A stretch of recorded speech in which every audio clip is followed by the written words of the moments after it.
கிறிஸ்துவுக்குள் பிரியமான தேவனுடைய பிள்ளைகளே, கர்த்தராகிய இயேசு கிறிஸ்து நம்ம யாவரையும் ஆஸ்வதிப்பாராக. காட் பிளஸ் யூ பிரியமானவர்களே. இந்த கிரைஸ்ட் ரெவலேஷன் இந்த மெசேஜ் 276வது முறையாக யூடியூபின் வழியாய் செய்தி அளிக்கும்படியாய் பரிசுத்த ஆவியான செய்த கிருபைக்காக பரிசுத்த ஆவியானவரை கோடி கோடியாக ஸ்தோத்திரிக்கிறேன். செய்திகளை கூர்ந்து கவனியுங்கள், முழுமையாய் பாருங்கள், அநேகருக்கு சத்தியங்கள் அனுப்புங்கள். சத்தியம் இல்லாத சபைகள் இன்றைக்கு இருக்கிறது. ஆகவே சத்தியத்தை அறிந்து கொள்ளுங்கள். நீங்கள் அநேக ஜனங்களுக்கு அனுப்புங்கள். முழு கிறிஸ்தவர்களாய் மாற முயற்சி செய்யுங்கள். நீங்கள் இந்த செய்தியானது எலியாவை குறித்தும் ஒரு ஏழை விதவியை குறித்தும் நாம் பார்க்க போகிறோம். எலியா தீர்க்கதரிசி அந்த ஏழை விதவி கிட்ட என்ன கேட்டார், இந்த ஏழை விதவி என்ன கொடுத்தால், அப்படி கொடுக்க மாத்திரத்தில் தேவனாகிய கர்த்தர் அந்த ஏழை விதவிக்கு என்ன செய்தார் என்பதை குறித்தும் நாம் வேதத்திலிருந்து நாம் பார்க்க போகிறோம். நீங்கள் கூர்ந்து கவனிங்கள். கர்த்தர் உங்களையும் அடியனையும் ஆஸ்வதிப்பாராக. நீங்கள் 1 ராஜாக்கள் 17ஆம் அதிகாரத்திலே 8லிருந்து நீங்கள் 16ஆம் வசனம் வரைக்கும் நீங்கள் பாருங்கள். நான் இப்பொழுது வாசிக்கின்றேன், கூர்ந்து கவனிங்கள். அப்போது கர்த்தருடைய வார்த்தை அவனுக்கு உண்டாயிற்று. யாருக்கு? எலியா தீர்க்கதரிசிக்கு உண்டாயிற்று. நீ எழுந்து சதோனுக்கு அடுத்த சாரிபாத் ஊருக்கு போய் அங்கே தங்கியிரு. உன்னை பராமரிக்கும்படி அங்கே இருக்கிற ஒரு விதவைக்கு கட்டளிட்டேன் என்றார். விதவி, ஒரு ஏழை விதவைக்கு தேவனாகிய கர்த்தர் கட்டளையிட்டு விட்டார். அதை குறித்து தேவனாகிய கர்த்தர் எலியா தீர்க்கதரிசி கிட்ட ஆண்டவர் பேசுகிறார். அந்த ஏழை விதவையை எலியா தீர்க்கதரிசி முன்ன பின்ன பார்த்தது கூட கிடையாது. ஆனால் இந்த எலியா தீர்க்கதரிசியை போஷிக்கும்படியாக ஒரு ஏழை விதவையை கர்த்தர் தெரிந்து கொண்டார். அதை குறித்து தீர்க்கதரிசி கிட்ட பேசுறார். 10ஆம் வசனத்தை பாருங்கள். அப்படியே அவன் எழுந்து சாரிபாத்துக்கு போனான். அந்த பட்டணத்தின் ஒளிவமுக வாசலுக்கு அவன் வந்தபோது அங்கே ஒரு விதவை விறகு பொறுக்கி கொண்டிருந்தாள். அவன் அவளை பார்த்து கூப்பிட்டு, நான் குடிப்பதற்கு கொஞ்சம் தண்ணீர் ஒரு பாத்திரத்தில் எனக்கு கொண்டு வா என்றான். தேவன் சொன்னது போலவே, கர்த்தர் சொன்னது போலவே அங்கே எலியா தீர்க்கதரிசி சாரிபாத் ஊருக்கு போகிறான். அந்த ஒளிமுக வாசலிலே சென்ற பொழுது அந்த விதவை விறகு பொறுக்கி கொண்டிருக்கிறாள். அந்த விதவை வீட்டுக்குத்தான் இந்த எலியா தீர்க்கதரிசி போக வேண்டும் என்று எலியா தீர்க்கதரிசிக்கு எப்படி தெரியும்? ஏன் என்று சொன்னால், எலியா ஒரு தீர்க்கதரிசி. ஆகவே இந்த ஏழை விதவை தான் கர்த்தர் எனக்கு கட்டளையிட்டிருக்கிறார் என்று எலியா தீர்க்கதரிசிக்கு தெரியும். ஏன்னா எலியா தீர்க்கதரிசி அந்த ஏழை விதவையை முன்னும் பின்னுமாய் ஏற்கனவே பார்த்தது கிடையாது. ஆனால் இவர் தீர்க்கதரிசியா இருக்கிறபடினாலே கர்த்தர் சொன்ன ஏழை விதவை இவள்தான் என்று தீர்க்கதரிசி அறிந்து கொண்டார். ஹல்லேலூயா. ஏன் என்று சொன்னால் தீர்க்கதரிசிக்கு எல்லாமே தெரியும். சரி, நீங்கள் 16ஆம் வசனத்தை பாருங்கள். கொண்டு வர அவள் போகிற போது அவன் அவளை நோக்கி கூப்பிட்டு, கொஞ்சம் அப்பம் எனக்கு உன் கையிலே எனக்கு கொண்டு வா என்றாள். அதற்கு அவள், பானையில் ஒரு பிடி மாவும் கலசத்தில் கொஞ்சம் எண்ணெயும் அல்லாமல் என்னிடத்தில் வேறு அடையும் இல்லை என்று உம்முடைய தேவனாகிய கர்த்தருடைய ஜீவனை கொண்டு சொல்லுகிறேன். இதோ நானும் என் குமாரனும் சாப்பிட்டு செத்து போக அதை எனக்கும் அவனுக்கும் ஆயத்தப்படுத்துகிறதற்கு 2 விறகு பொறுக்குகிறேன் என்றாள். ஹல்லேலூயா. அருமையான தேவனுடைய விலையேறப்பட்ட பிள்ளைகளே, இந்த எலியா தீர்க்கதரிசி கார்மேல் பர்வதத்திலிருந்து கீழே இறங்கி வருகிற பொழுது தேவனாகிய கர்த்தர் எலியா கிட்ட பேசுறாரு. ஒரு ஏழை விதவை கிட்ட எலியா தீர்க்கதரிசி அனுப்புகிறாரு. நீங்கள் பாருங்க, எலியா தீர்க்கதரிசியை எங்கே அனுப்புகிறார் என்பதை குறித்து நீங்கள் பாருங்கள். ஒரு ஏழை விதவை கிட்ட அனுப்புறார் கர்த்தர். ஏழை விதவை கிட்ட அனுப்புறார் தீர்க்கதரிசியை. அந்த ஏழை விதவை ஒரு அந்நிய பெண்ணா இருக்கிறாள், ஒரு புறஜாதி பெண்ணா இருக்கிறாள் அந்த ஏழை விதவை. அந்த ஏழை விதவை கிட்ட தான் தேவனாகிய கர்த்தர் எலியா தீர்க்கதரிசியை அனுப்புகிறார். அவள் ஒரு புறஜாதி, ஒரு அந்நிய பெண். ஹல்லேலூயா. ஒரு அரண்மனைக்கோ இல்லை மிகப்பெரிய ஒரு பணக்கார வீட்டுக்கோ இல்லை ஒரு பணக்கார இடத்துக்கோ தேவனாகிய கர்த்தர் எலியா தீர்க்கதரிசி அனுப்பவில்லை. ஒரு ஏழ்மையான ஒரு சாதாரணமான புறஜாதியான அந்த விதவை வீட்டுக்கு கர்த்தர் அனுப்புகிறார். கர்த்தர் அனுப்புகிற இடத்தை பார்த்தீர்களா? சற்று சிந்தித்து பாருங்கள். ஏன் ஒரு பெரிய பணக்கார வீட்டுக்கு அனுப்பு, ராஜாக்கள் வீட்டுக்கு அனுப்புறது? எலியா தீர்க்கதரிசி இருக்கிற ராஜாக்கள் இல்லையா? அனுப்பலாங்க. ஒரு ஏழ்மையான புறஜாதி வீட்டுக்கு தான் தேவனாகிய கர்த்தர் எலியா தீர்க்கதரிசி அனுப்புகிறார். ஹல்லேலூயா. இன்றைக்கு புறஜாதிகளை கர்த்தர் நேசிக்கிறவராக இருக்கிறார். ஹல்லேலூயா. ஆகவேதான் இந்த புறஜாதி ஜனங்களுக்காக ஒரு புறஜாதியிலிருந்து ஒரு எலியா, ஒரு எலியா தீர்க்கதரிசியை நம் மத்தியிலே அவர் அனுப்பி இருக்கிறார். ஹல்லேலூயா. Praise the lord. ஆகவே கூர்ந்து கவனிங்கள் பிரியமானவர்களே. இதை குறித்து ஸ்தாபன பாஸ்டர்களுக்கு ஒன்றும் தெரியாது.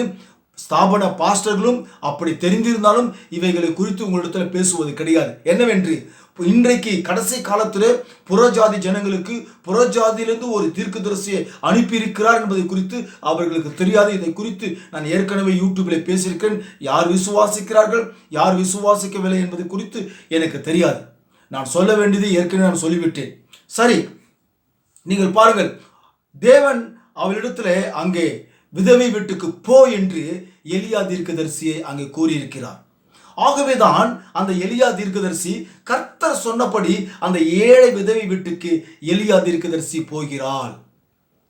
அங்க அவள் சொல்றாவ, என்கிட்ட நானும் என் மகனும் சாப்பிட்டு நாங்கள் செத்து போகத்தக்கதான கொஞ்சம் மாவு தான் இருக்கிறது, கொஞ்சம் எண்ணெய் தான் இருக்கிறது என்று அந்த எலியா தீர்க்கதரிசி கிட்ட அந்த ஏழை விதவை சொல்லுகிறாள். ஹல்லேலூயா. அவ என்ன சொல்லுகிறாள்? விறகுகளை பொறுக்குகிறேன், 2 மக்காச்சோள அடைகளை செய்ய போதுமான மாவு மாத்திரமே நான் வைத்திருக்கிறேன், அவ்வளவுதான் என்னிடம் மீதி உள்ளது.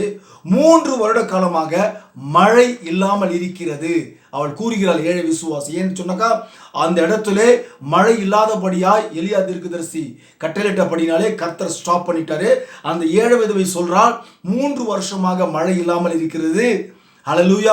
கொஞ்சம் மாவு தான் எங்ககிட்ட இது, சோள அடையை நான் செய்து விட்டு அதை சாப்பிட்டு விட்டு நான் செத்து போகத்தக்க, நானும் என் மகனும் செத்து போகத்தக்கதாக தேவையான அளவு தான் எங்களிடத்தில் இருக்கிறது என்று அவள் கூறினாள், அந்த ஏழை விதவை.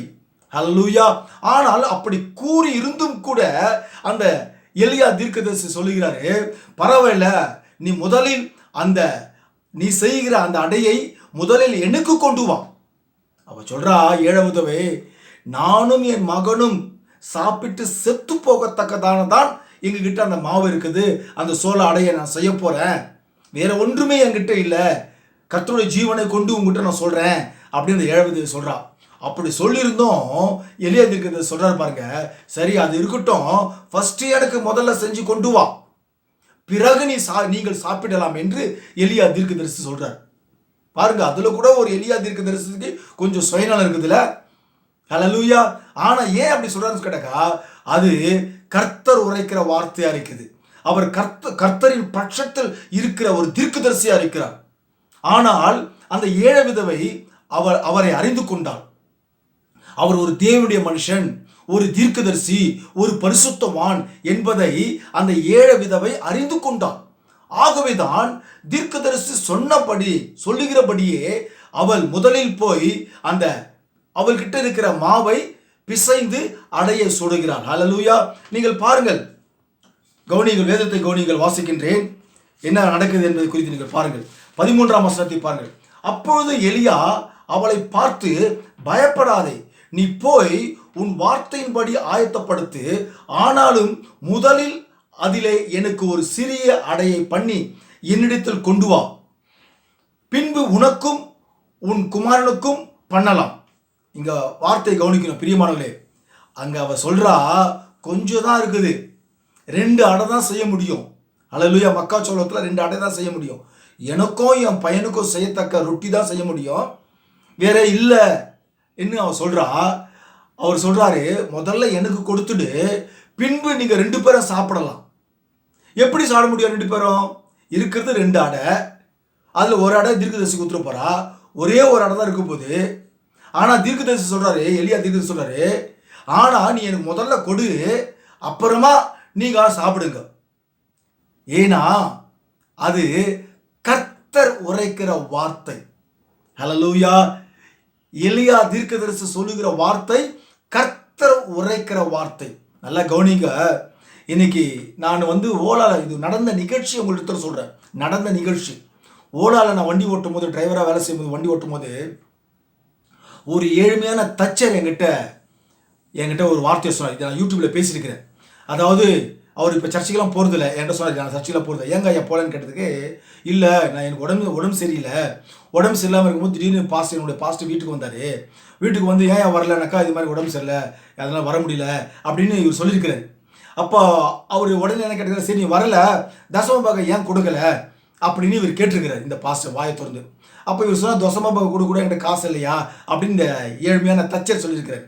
அதுக்கு அந்த பாஸ்டர் சொல்லியிருக்கிறாரு, நீ சாப்பிட்டானா சாப்பிடலையா, நான் கர்த்தருடைய ஊழியத்தை செய்கிறேன், முதல்ல எனக்கு குடியா, எனக்கு கொடுத்துட்டு அப்புறம் நீ சாப்பிடு, நீ சாப்பிட்றத எனக்கு தேவையில்லை அப்படின்னு அவர் சொல்லியிருக்கிறார் அந்த பாஸ்டர். ஆனால் அவர் ஒரு போலி பாஸ்டர். தேவனுடைய மறைப்பொருளும் தேவனுடைய வெளிப்பாடும் அறியாத ஒரு பாஸ்டர். ஆனால் அவர் வாயிலிருந்து அந்த வார்த்தை வந்திருக்குது நினைக்கும் போது, இப்போ இந்த வார்த்தையை நான் வாசிக்கும் பொழுது அவர் சொன்ன என்னிடத்தில் அந்த ஏழ்மையான தச்சர் சொன்ன வார்த்தை எனக்கு நினைவுக்கு வருகிறது. என்னுடைய வண்டியில் வந்த பேசஞ்சர் அவர் கூறின ஒரு வார்த்தை. என்னோட அந்த பாஸ்டர் இப்படி சொன்னார், நீ சாப்பிட்டானா சாப்பிடல என்ன, முதல்ல எனக்கு குடியா, நான் கர்த்தருடைய ஊழியத்தை செய்கிறேன், எனக்கு கொடுத்துட்டு அப்புறம் நீ சாப்பிடுன்னு சொன்னாராம். அதனால நான் சர்ச்சுக்கே நான் போகாமல் வீட்டில் இருக்கிறேன் அப்படின்னாரு. அதே போல தான் இந்த எலியா தீர்க்கதரிசி சொல்கிறாரு, நீ முதல்ல நீ சொல்கிறபடி ஆயத்தப்படுத்து, முதல்ல எனக்கு சுட்டு எனக்கு கொடு, அப்புறமா நீங்கள் சாப்பிடலாம் அப்படின்னு சொல்கிறாரு. அவன் எலியா தீர்க்கதரிசி தேவனுடைய மனிதன். எலியா தீர்க்கதரிசி அது பேசுகிற வார்த்தைகள் கர்த்தர் உரைக்கிற வார்த்தைகள். ஆனால் இன்றைய காலத்திலே நவீன பாஸ்டர்கள் பணத்திற்காக ஊழியம் செய்கிறார்களே தவிர உண்மையான ஊழியத்தை, கர்த்தருடைய ஊழியத்தை அவங்க செய்யவில்லை. அதை நீங்கள் முதல்ல புரிஞ்சுக்கணும். அந்த ஆளு உண்மையான தேவனுடைய மனுஷனா இருந்திருந்தாக்கா இந்த தச்சரு நிச்சயமா இவர் சாப்பிடலன்னா கூட அந்த உண்மையான தேவனுடைய மனுஷனுக்கு போய் இவர் கொடுத்துருப்பார். ஏன்னா இன்றைக்கு இருக்கிற ஒவ்வொரு போதகனும் தேவனுடைய மனிதர்கள் அல்ல. அதை முதல்ல நீங்க புரிஞ்சுக்கோ. இன்றைக்கு ஊழியம் செய்கிற பெந்தகோஸ்து பாஸ்டர்கள் ஒவ்வொருத்தரும் தேவனால் தெரிந்து கொள்ளப்படாத மனிதர்கள் தான் இன்றைக்கு ஊழியம் என்ற பெயரிலே ஊழியங்களை செய்து கொண்டு வருகிறார்கள். ஹல்லேலூயா. சரி, அது ஒரு பக்கம் போட்டோம். என் வாழ்க்கையில் நடந்தது, இப்போ நான் அதை யோசிக்கிறேன். ஆனால் இவர் தேவனுடைய மனுஷன், அது தேவனுடைய மனுஷன் இல்லை. ஓகே, சரி. இங்கே அவர் சொல்றாரு, முதலில் அதில் எனக்கு ஒரு சிறிய அடையை பண்ணி என்னிடத்தில் கொண்டு வா, பின்பு உனக்கும் உன் குமாரனுக்கும் பண்ணலாம். ஹல்லேலூயா. அது கர்த்தர் உரைக்கிற வார்த்தை. 14ஆம் வசனத்தை பாருங்கள். கர்த்தர் தேசத்தின் மேல் மழையை கட்டளிடும் நாள் மட்டும் பானையின் மாவு செலவழிந்து போவதும் இல்லை, கலசத்தில் எண்ணெய் குறைந்து போவதும் இல்லை என்று இஸ்ரவேலின் தேவனாகிய கர்த்தர் சொல்கிறார் என்றார். ஹல்லேலூயா. யாரு? இஸ்ரவேலின் தேவனாகிய கர்த்தர் சொல்லுகிறார் என்றார் எலியா தீர்க்கதரிசி. ஏன்னா அது கர்த்தருடைய வார்த்தை. கர்த்தர் சொன்னாரு எலியா தீர்க்கதரிசியை பார்த்து, போ அந்த ஏழை விதவை வீட்டுக்கு போ, இந்த ஏழை விதவையை தான் நான் கட்டளையிட்டு இருக்கிறேன், அவள் தான் உன்னை போஷிப்பார் என்று எலியா தீர்க்கதரிசி கிட்ட சொல்லிட்டாரு. எலியா தீர்க்கதரிசியும் தெரிந்து விட்டது. ஆகவே அந்த எலியா தீர்க்கதரிசி இந்த ஏழை விதவை வீட்டுக்கு போகிறான். ஹல்லேலூயா. அவள் 2 விறகு தான் அவள் பொறுக்கிறாள். 15ஆம் வசனத்தை பாருங்கள். அவள் போய் எலியாவின் சொற்படி செய்தாள். யாரு? அவள் போய் எலியாவின் சொற்படி செய்தார். எலியா என்ன சொன்னாரு? நீ போ, மழை கட்டளிடும் நாள் மட்டும் பானை மாவு செலவழிந்து போவதும் இல்லை, கலசத்தில் எண்ணெய் குறைந்து போவதும் இல்லை என்று இஸ்ரவேலின் தேவனாகிய கர்த்தர் சொல்கிறார் என்று 14ஆம் வசனத்தை சொல்றாரு. 13ஆம் வசனத்தில் என்ன சொல்றாரு? ஆனாலும் முதலில் எனக்கு ஒரு சிறிய அடையை பண்ணி என்னிடத்தில் கொண்டு வா, பின்பு உனக்கும் உன் குமாரனுக்கும் பண்ணலாம் என்று சொன்ன அந்த உபதேசத்தை, அந்த வார்த்தையை, அந்த ஏழை விதவை அந்த கர்த்தர் சொன்ன வார்த்தையை அவள் விசுவாசித்து எலியா தீர்க்கதரிசி சொன்னபடியே அவள் போய் செய்தாள். நல்லா கவனிங்க. ஒரு ஏழ்மையான புறஜாதி ஸ்திரீ, அந்நிய ஸ்திரீ, அவள் தீர்க்கதரிசி சொல்லுகிறபடியே, எலியா தீர்க்கதரிசி சொல்லுகிறபடியே அவள் செய்தாள். ஆனால் இன்றைக்கு இருக்கிற காலத்திலே, இன்றைக்கு இருக்கிற விசுவாசிகளை, நாமும் புறஜாதி சகோதரர்களாக சகோதரிகளாக நாம் இருக்கிறோம். நம்மையும் கர்த்தர் தெரிந்து கொண்டார். ஆனால் வேதத்தில் அடங்கியிருக்கிற ஷீடர்கள், அப்போஸ்தலனாகிய பவுல், பேதுரு இவர்கள் கூறுகிற உபதேசங்களை நீங்கள் கேட்டு செய்கிறீர்களா? சற்று சிந்தித்து பாருங்கள். செய்கிறீர்களா? இவள் தீர்க்கதரிசி எலியா சொல்றாரு, அந்த எலியா சொல்ற வார்த்தைக்கு செவி கொடுத்து தேவனுடைய மனுஷன் இவர் ஒரு பரிசுத்தவான் என்பதை நான் அறிவேன், நான் காண்கின்றேன் என்று தன் உள்ளத்திலே சொல்லி அவள் உடனே போய் எலியா தீர்க்கதரிசி சொல்லுகிறது கர்த்தருடைய வார்த்தை என்று அவள் போல் செய்தாள். அந்த மக்காச்சோளத்தை அடையை அவள் செய்து எலியா தீர்க்கதரிசிக்கு முதலில் கொடுக்கிறான். அவள் கீழ்ப்படிந்தாள். ஆனால் இன்றைய காலத்தில் இருக்கிற பெந்தகோஸ்து விசுவாசிகள் அதன்படி செய்கிறார்களா? வேதத்தில் அடங்கி இருக்கிற தீர்க்கதரிசிகள், ஊழியக்காரர்கள், அப்போஸ்தலர்கள் சொல்லுகிறபடி செய்கிறார்களா? அருமையான தேவனுடைய பிள்ளைகளை சற்று சிந்தித்து பாருங்கள். நீங்கள் செய்கிறீர்களா? வேதம் கூறுகிறபடி நீங்கள் செய்கிறீர்களா? அப்போஸ்தலர் 2:38 கூறுகிறது, நீங்கள் பாவ மன்னிப்புக்கென்று இயேசு கிறிஸ்துவின் நாமத்தில் ஞானஸ்தானம் பெற்றுக்கொள்ள வேண்டும் என்று பேதுரு கூறுகிறார். அந்த பேதுரு பரிசுத்தவான், கர்த்தருடைய மனிதன். அவர் சொல்லுகிற உபதேசத்துக்கு நீங்கள் செய்கிறீர்களா? இன்றைக்கு ஊழியக்காரன் செய்கிறானா? விசுவாசிகள் எடுக்கிறார்களா? இல்லையே. சற்று சிந்தித்து பாருங்கள் தயவு செய்து. ஆனால் இந்த ஏழை விதவை கர்த்தருடைய தேவனுடைய மனுஷன், இவர் ஒரு பரிசுத்தவான் என்று அறிந்து அவர் சொல்லும் வார்த்தைக்கு மறு வார்த்தை பேசாமல் அப்படியே போனாள் வீட்டுக்குள்ளே போய் என்ன நடந்தது நீங்கள் கவனிங்கள். ஹல்லேலூயா. வீட்டுக்குள்ள அவள் போனா. வீட்டுக்குள்ள போய் அவள் அந்த கலசத்தில் இருக்கிற எண்ணெயையும் கொஞ்சம் இருக்கிற அந்த மாவையும் எடுத்து அவள் கொட்ட ஆரம்பித்தாள். ஹல்லேலூயா. அருமையான விலையேறப்பட்ட தேவனுடைய பிள்ளைகளே, அந்த ஏழை விதவை அவள் கிட்ட இருந்த மாவை எலியா தீர்க்கதரிசி சொன்னது போலவே எலியா தீர்க்கதரிசிக்கு முதலில் ஒரு அடையை நாம் கொடுக்க வேண்டும், அவர் பரிசுத்தவான், அது கர்த்தர் உரைத்த வார்த்தை என்று அறிந்து அந்த புறஜாதி ஸ்திரீயானவள், அந்நிய ஸ்திரீயானவள் அந்த கர்த்தருடைய வார்த்தை கீழ்ப்படிந்து அவள் கிட்ட இருந்த கொஞ்சம் மாவு தான் அதை ரொட்டி பண்ணி அவளும் அவன் மகனும் செய்து சாப்பிட்டு செத்து போகத்தக்கதாக தான் அந்த மாவு இருந்தது.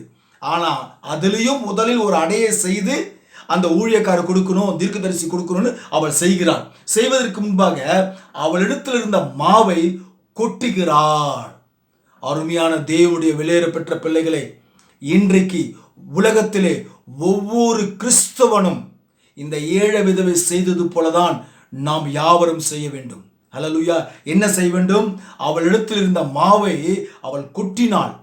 நீங்களும் உங்கள் உள்ளத்திலே இந்த பானையில் இருக்கிற அழுக்குகளை, அக்கிரமங்களை, ஹல்லேலூயா, பொல்லாத உபதேசங்களை, தேவனுக்கு விரோதமான வார்த்தை உங்களுக்குள் இருக்கிறது, போலியான உபதேசத்தை, ஹல்லேலூயா, பிதா குமாரன் பரிசுத்தாவின் நாமத்திலே ஞானஸ்தான அந்த உபதேசம் சீடர்கள் எங்குமே கொடுக்கவில்லை. வேதத்திலே யாருமே கொடுக்கவில்லை. பிதா குமாரன் பரிசுத்தாவின் ஞானஸ்தானம், அந்த பொல்லாத உபதேசத்தை, உங்களுக்குள் இருக்கிற அந்த உபதேசத்தை வெளியே நீங்கள் கொட்ட வேண்டும். அல்லேலூயா.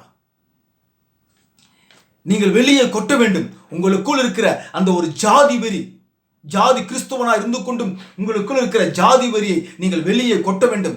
உங்களுக்குள் இருக்கிற முட்டாள்தனத்தை, பாரம்பரியத்தை நீங்கள் வெளியே கொட்ட வேண்டும். நான் 40 நாள் வருஷம் பாஸ்டிங் இருப்பேன் நீங்கள் சொல்றீங்களா? அதனால் நீங்கள் வெளியே உள்ளத்திலிருந்து ஆத்மாவுக்குள் இருக்கிற அந்த சிந்தனைகள் இருந்து நீங்கள் வெளியே கொட்ட வேண்டும். உங்களுக்குள் இருக்கிற போராமையை வெளியே கொட்ட வேண்டும். உங்களுக்குள் இருக்கிற விபச்சார ஆவியை வெளியே கொட்ட வேண்டும். உங்களுக்குள் முறுமுறுப்புகளை வெளியே கொட்ட வேண்டும். உங்களுக்குள் என்னென்ன அசுத்தமான காரியங்கள் இருக்குதோ எல்லாவற்றும் நீங்கள் வெளியே கொட்ட வேண்டும். அந்த ஏழை விதவை அதுதான் செய்தாள். அவள் கிட்ட இருந்த கொஞ்சம் மாவை அவள் வெளியே கொட்டினாள், அதை பிசைந்தாள், அதை செய்தாள். அவள் கொட்ட கொட்ட மாவு வந்து கொண்டே இருக்கிறது. அல்லேலூயா. அவள் கொட்ட கொட்ட மாவு வந்து கொண்டே இருக்கிறது. தேவனாகிய கர்த்தர் மேலே இருந்து கீழே இறங்கி வந்தார். அல்லேலூயா.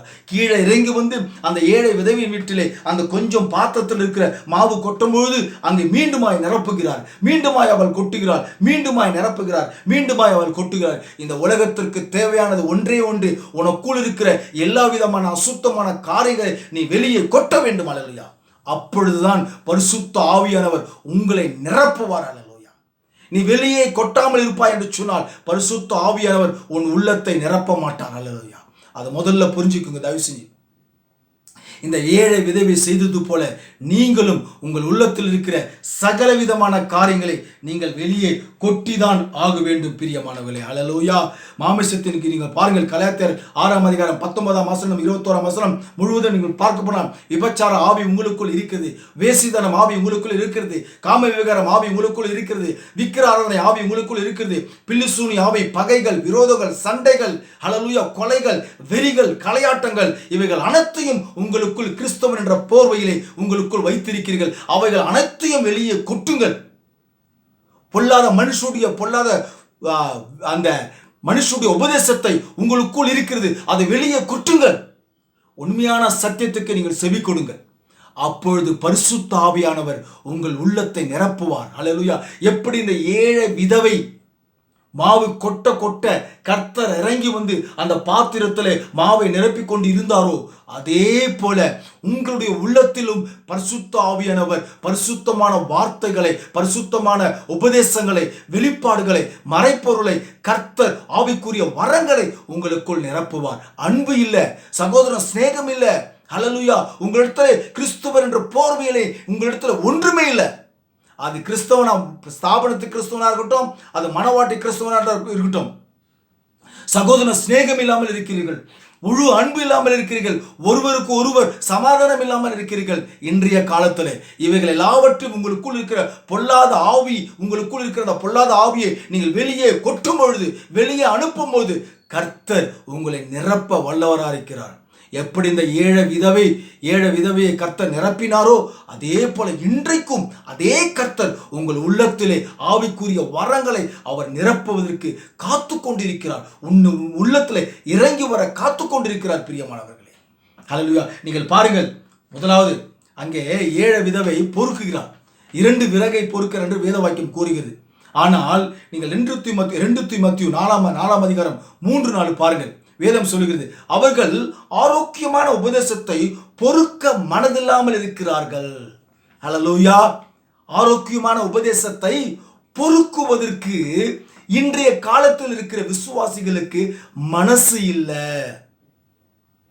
அந்த ஏழை விதவை அது கர்த்தருடைய வார்த்தை என்று விறகை பொறுக்கி அவர் சொன்னபடியே அந்த மக்காச்சோள மாவை அடையை பண்ணி அந்த தீர்க்கதரிசி கிட்ட வந்து முதலில் கொடுக்கிறார். பின்பு என்ன நடக்குது என்பதை குறித்து நீங்கள் பாருங்கள், வாசிக்கின்றேன், நீங்கள் கவனியுங்கள் தயவு செய்து. பின்பு என்ன நடக்கிறது என்று. இப்பொழுது அந்த விதவை அதை கேட்டாள். எந்த வசனம் கேட்டீங்கன்னாக்கா வாசிக்கின்றேன், 15ஆம் வசனத்தை பாருங்கள். அவள் போய் எலியா சொற்படி செய்தால் அவளும் இவனும் இவள் வீட்டாரும் அநேக நாள் சாப்பிட்டார்கள். ஹல்லேலூயா. அநேக நாள் சாப்பிட்டார்கள். கர்த்தர் எலியாவின் சொன்ன வார்த்தையின்படியே பானையிலே மாவு செலவழிந்து போகவும் இல்லை, கலசத்தில் எண்ணெய் குறைந்து போகவும் இல்லை. ஹல்லேலூயா. குறைஞ்சு போல, மாவு குறைஞ்சு போல. தேவன் செய்த அற்புதத்தை பார்த்தீங்களா? எவ்வளோ பெரிய அற்புதம். அவள் உடனே கீழ்ப்படிந்து அவள் செய்தாள். அதே போல இன்றைய காலத்தில் இருக்கிற கிறிஸ்தவர்கள் உங்கள் உள்ளத்தில் இருக்கிற எல்லா விதமான காரியத்தை, ஸ்தாபனத்தின் உபதேசங்களை வெளியே கொட்டுவீர்கள் என்று சொன்னால் தேவன் மிகப்பெரிய முதல் வரம், நீங்க கேட்க வேண்டியது முதல் வரம் என்ன தெரியுமா? வரத்திலே என்னை பொறுத்த வரைக்கும் முக்கியமான வரம் என்ன கேட்டீங்கன்னாக்கா, மத்தேயு 19ஆம் அதிகாரம் 14ஆம் வசனத்தை பாருங்கள்.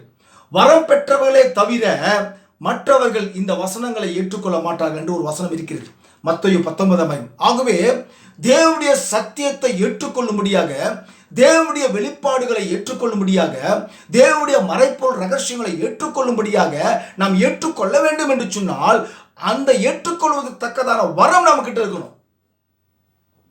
மீண்டும் வாசிக்கிறேன், வரம் பெற்றவர்களே தவிர மற்றவர்கள் இந்த வசனங்களை ஏற்றுக்கொள்ள மாட்டார்கள். மற்றவர்கள் வரம் பெற்றவர்களே தவிர வெளிப்பாடுகளை ஏற்றுக்கொள்ள மாட்டார்கள். வரம் பெற்றவர்களே தவிர மறைப்பொருள் ரகசியங்களை ஏற்றுக்கொள்ள மாட்டார்கள். ஆகவே நீங்க கேட்க வேண்டியது என்னன்னு கேட்டாக்க, கத்துக்கிட்ட ஆண்டவரே, உம்முடைய சத்தியங்களை நான் விசுவாசிக்க, உம்முடைய மறைப்பொருள் வார்த்தைகளை விசுவாசிக்க, உம்முடைய வெளிப்பாடு வார்த்தைகளை விசுவாசிக்கத்தக்கதான ஒரு வரத்தை எனக்கு தாரும் ஆண்டவரே என்று கேளுங்க.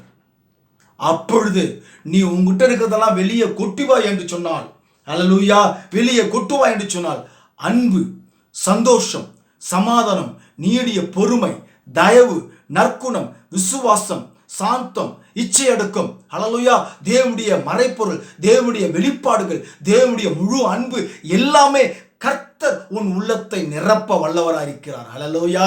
அருமையான தேவனுடைய விலையேறப்பட்ட பிள்ளைகளே, எப்படி இந்த ஏழ்மையான புறஜாதி ஸ்திரீ அந்த அவகிட்ட இருந்த கொஞ்சம் மாவு, மக்காச்சோள மாவு அடையை செய்து எலியா தீர்க்கதரிசி கொடுத்து, பின்பு இவளும் இவன் மகனும் வீட்டார் அனைவரும் முழுமையாய் அவர்கள் சாப்பிட்டார்களோ, நிரந்தரமாய் அவர்கள் சாப்பிட்டார்களோ, தேவனாகிய கர்த்தர் உன்னையும் போஷிக்க வல்லவராக இருக்கிறார், உன்னையும் நிரப்ப வல்லவராக இருக்கிறார். நீ செய்ய வேண்டியது, உனக்குள் இருக்கிற இந்த பாத்திரத்தில் இருக்கிற எல்லா விதமான கெட்ட துரு உபதேசத்தை வெளியே முதலாவது போய் கொட்டு.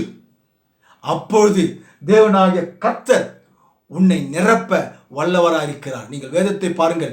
ஒரு ஏழ்மையான விதவி அவள் கிட்ட சாப்பாட்டுக்கு வைத்திருந்த 2 காசை உண்டி பெட்டியிலே போட்டார். பாருங்க, வேதத்திலே கர்த்தர் விதவைகளை பார்க்கிற ஆண்டவராக இருக்கிறார், விதவைகளை ஆசீர்வதிக்கிற ஆண்டவராக இருக்கிறார். தீர்க்கதரிசி அரண்மனைக்கு அனுப்பவில்லை, ஒரு பணக்கார வீட்டுக்கு அனுப்பவில்லை, ஏழ்மையான வீட்டுக்கு அனுப்புகிறார். அல்லேலூயா. இன்றைக்கு இருக்கிற ஊழியக்காரர்கள் ஒரு ஏழ்மையான வீட்டுக்கு போறாங்களா? ஒரு ஏழ்மையான வீட்டுக்கு போய் ஜெபம் பண்றாங்களா? ஒரு ஏழ்மையான வீட்டுக்கு போய் சாப்பிட்றானா? கிடையாது. மிகப்பெரிய பணக்காரன் யார் இருக்கிறனோ அவங்க வீட்டில் தான் முதலிடம் கொடுக்குறாங்க. ஒரு ஏழ்மையான வீட்டுக்கு இன்றைக்கு இருக்கிற போதகர்கள் போவது கிடையாது. ஏன்னா அந்த குடிசை வீட்டை போய் நான் கீழே உட்காரணுமே, கஞ்சி சோறு கொடுப்பானே, இல்லை ஏதோ ஒன்று கொடுப்பானே, அவனுக்கு சாப்பிடுவதற்கும் அந்த ஓலை குடிசை வீட்டுக்குள்ள போய் உட்காந்து போவதற்கும் அவனுக்கு இஷ்டம் இல்லை. ஆனா கர்த்தர் எலியா தீர்க்கதரிசியை எப்பேற்பட்ட வீட்டுக்கு அனுப்புறாரு பாருங்க, எந்த வீட்டுக்கு அனுப்புறாரு பாருங்க. ஹல்லேலூயா. இன்றைக்கு கர்த்தர், தேவனாகிய கர்த்தர் ஒரு ஏழ்மையான சகோதரியோ சகோதரனோ இருப்பார்னு சொன்னால், நீங்கள் கர்த்தருடைய பிள்ளையா இருப்பீர்கள் சொன்னார், கர்த்தர் உங்களை பார்க்கிறார். ஹல்லேலூயா. கர்த்தர் உங்கள் வீட்டுக்கு ஒரு தீர்க்கதரிசி அனுப்ப வல்லமுள்ள தேவனா இருக்கிறார். அல்லேலூயா. அன்றைக்கு ஒரு தீர்க்கதரிசி அனுப்பினார் சொன்னால், இன்றைக்கும் அதே தேவனாகிய கர்த்தர் ஒரு உண்மையான ஊழியக்காரனை உன் வீட்டுக்கு அனுப்ப வல்லமுள்ள தேவனா இருக்கிறார். அல்லேலூயா. அருமையான தேவனுடைய பிள்ளைகளே, அந்த ஏழை விதவையை போல நாமும் நம்ம இடத்தில் இருக்கிற எல்லா கெட்ட துரு உபதேசங்களை வெளியே கொட்ட வேண்டும். அப்பொழுதுதான் தேவனாகிய கர்த்தர் நம்மை நிரப்ப வல்லமுள்ள தேவனாக இருக்கிறார். ஹல்லேலூயா. உங்களுக்குள் இருக்கிற பாரம்பரிய அழுக்கை வெளியே கொட்டுங்கள். ஹல்லேலூயா. உங்களுக்குள் இருக்கிற பாரம்பரிய அழுக்கை வெளியே கொட்டுங்கள். நீங்கள் உள்ளே கொண்டு வர வேண்டும் என்று சொன்னால், அப்போஸ்தலர் 2:38 பாவ மன்னிப்புக்கென்று இயேசு கிறிஸ்து நாமத்தினாலே ஞானஸ்தானம் பெற்றுக்கொள்ளுங்கள் சொல்லக்கூடிய அந்த உபதேசத்தை உங்கள் பாத்திரத்துக்குள் உள்ளே கொண்டு வாருங்கள், உள்ளே நிரப்புங்கள். அநேக வார்த்தைகள் இருக்கிறது, உண்மையான சத்தியம் இருக்கிறது, வெளிப்பாடுகள் இருக்கிறது, மறைப்பொருள் இருக்கிறது. அவைகள் அத்தனையும் நீங்கள் உள்ளுக்குள்ளே நிரப்புங்கள். அது கர்த்தர் நிரப்புவார். ஹல்லேலூயா. தேவனாகிய கர்த்தர் உங்களையும் அடியனும் ஆஸ்வதிப்பாராக. God bless you பிரியமானவர்களே. அநேகருக்கு நீங்கள் சத்தியங்களை அனுப்புங்கள். ஒரு புதிய செய்தியோடு உங்களை சந்திக்கிறேன். God bless you.